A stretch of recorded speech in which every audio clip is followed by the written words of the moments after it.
This is such an important fact that everyone should keep in mind, and yet almost no one seems to think about it as they're looking for a wheelchair van.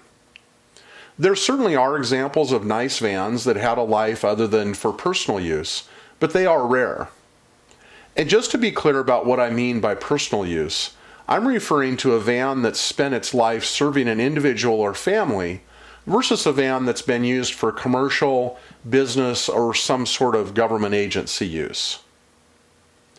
There are three primary reasons why I suggest that you focus your search efforts on vans with a personal use history, and be very careful and skeptical of vans that have had some other type of use.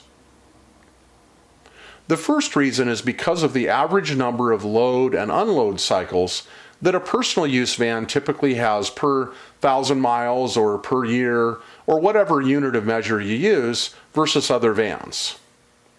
Just imagine what the typical life of a personal use van is like, which usually has some percentage, maybe even as much as 75%, that's not in the process of carrying a person in a wheelchair.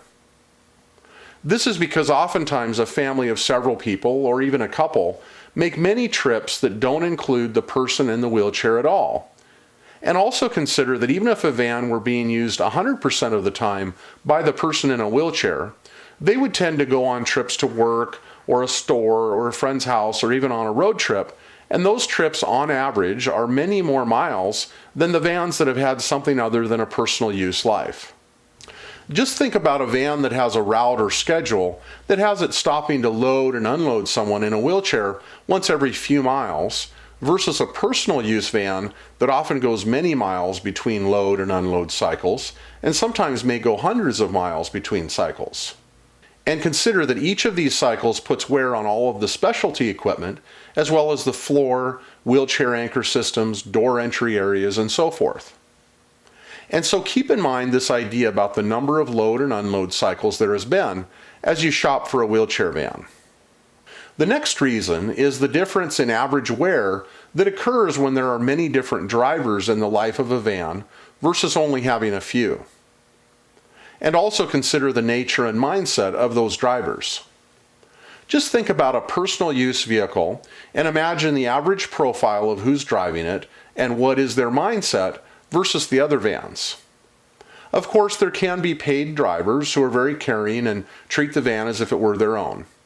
However, realistically, the typical driver who does not own the van is simply not going to care for it as well as a person who owns it and will have to pay to fix or repair it when things need attention. And consider that if there are many dozens of drivers in the life of a van who each have their own style, driving and operating positions, unique tendencies, and so forth, that all adds up to more wear and tear than if only a few private users are operating the van during its life. And the last of the three reasons I'll mention is the difference in average demand that's put on a personal use van versus one that's had a different type of life.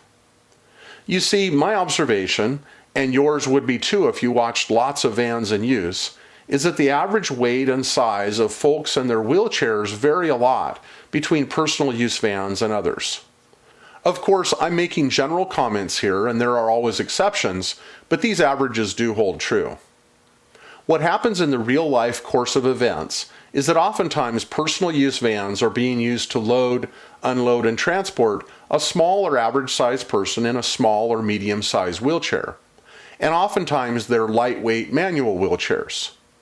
However, the reality is that for various reasons, the vans that are not for personal use are more often being used to transport larger people in larger, heavier wheelchairs. I'm making no judgment on the people in their chairs. I'm only commenting about the fact that loading, carrying, and unloading relatively heavier, larger people and their wheelchairs causes more wear and tear on the van and its equipment than smaller, lighter people and chairs. I've now covered three reasons why you'll be wise to focus your search efforts on vans with a personal use history, and be very careful and skeptical of vans that have had some other type of use. I'll conclude by mentioning that, as always, my educational videos are focused on helping folks who are seeking information about the world of relatively affordable used wheelchair vans, which tend to be of a certain age. Obviously, if a van were quite new, the importance and weight of my comments on this topic would be much less relevant.